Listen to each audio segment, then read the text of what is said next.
In this week's film, we have a double-crossing thug who wins the hearts of the audiences and, of course, wins the battle.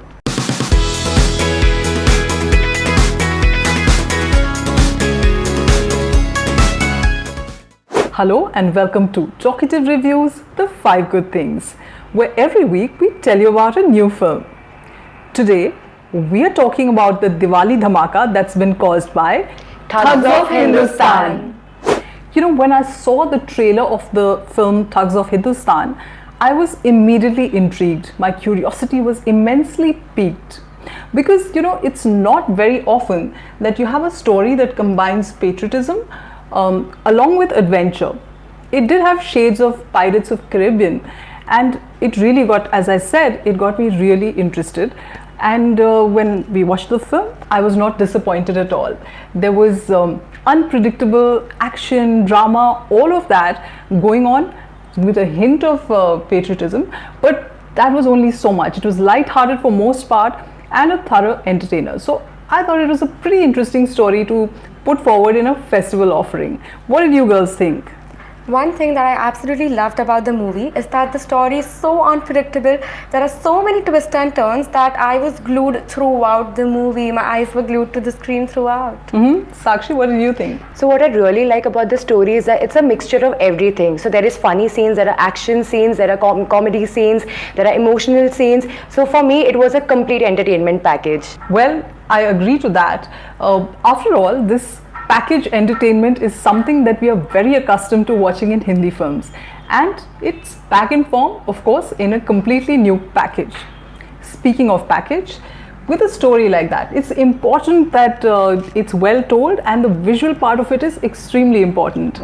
Now in this one, if you noticed, obviously they can't stretch the movie beyond a certain point, so the characters, not all of them have backstories.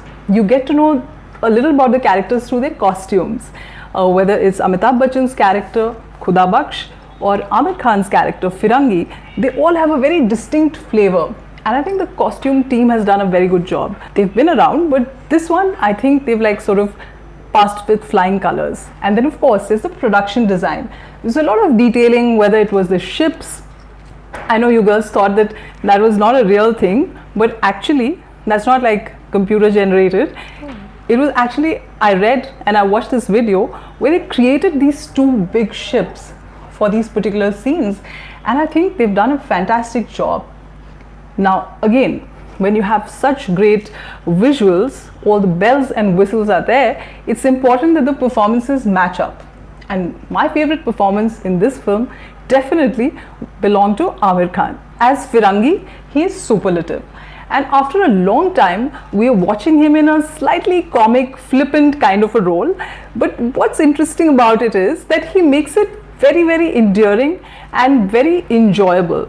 Did you guys have any favorites? There are a few scenes in the movie where we can see Aamir Khan getting into a banter with his childhood friend, played by Mohammed, Zeeshan, Ayyub. That's right. His role is so quirky and different that he leaves a mark in our minds whenever he comes on the screen. Yes, I agree. They had these moments between them which kept the audience laughing.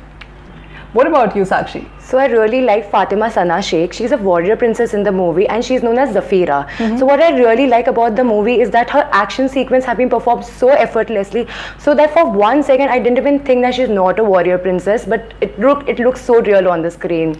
Absolutely, she plays it very effectively. She's very good in those scenes, and as are the rest of them, and for that the credit must go to the action team, because a lot of times these scenes are not so well executed and they end up looking rather tacky. But in that particular scene where she kind of slides to the ship, or you know, when the characters played by Amitabh Bachchan and Aamir Khan, they're fighting, they're sort of hanging from the ceiling and they're fighting, and all of that, that can end up looking really ridiculous if it's not executed well.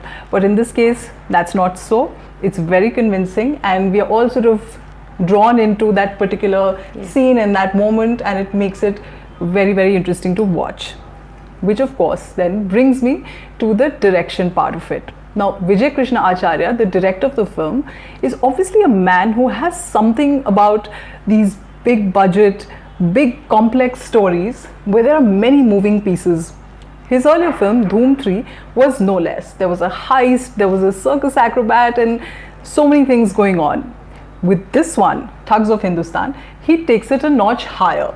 There is, the whole thugs part of it, there is patriotism thrown in, even though that's a lighter, smaller part of it, but it's there, it forms the backbone of the story, it gives a sort of premise and a motive, and all of it is so difficult to pull together, but he does it with great elan. And this is obviously one of those big entertainers that can engage audiences across India, not just Hindi movie audiences, but audiences of different kinds. So I have a feeling that this is going to be another blockbuster, but we are yet to find out, as box office results are still to come in.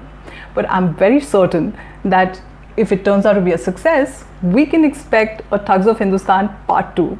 After all, the place where they ended the story leaves a lot of room for the next one. So I can't wait to watch the next one. So those were the 5 good things from us this week. Thank you for watching. If you like this video, hit the like button, subscribe to us, and of course, follow us on social media. Thank you.